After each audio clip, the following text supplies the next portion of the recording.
Is teaching ESL abroad a dead-end job? I have a few thoughts about this. So my first thing to consider is if you want to do ESL as a career. If yes, it's not a dead-end job.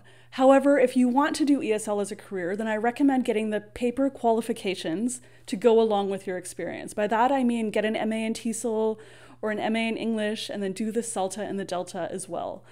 This will enable you to get better jobs and qualify to work at places like universities as well. Best gigs in the ESL teaching world in terms of vacation. And so the second thing to consider is if you are not going to teach ESL abroad as a career, to use your time when you're teaching abroad wisely.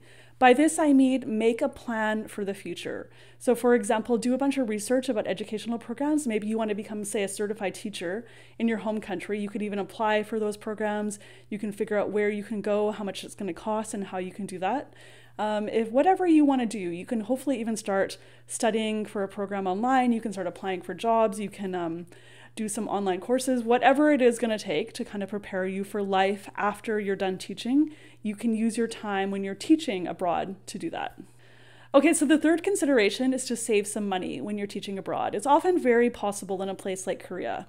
So if you have a good amount of money saved when you're done teaching, you can go to your home country and kind of get a head start on whatever you're going to do. You'll have tuition money for a program, you can pay rent, you don't have to go live in your parents' basement.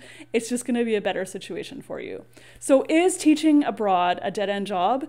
I would say yes, if you don't save money or waste your time when you're doing it and don't have a plan for the future. However, if you want to make teaching ESL your career, it's not a waste of time. It's also not a waste of time if you use your free time wisely to set yourself up for future success. Okay, so please be sure to check out my book, Side Gigs for Teachers. I have lots of ideas about how you can make some money in your spare time. I'll put the link right up there. Please hit like, subscribe, and I'll catch you next time.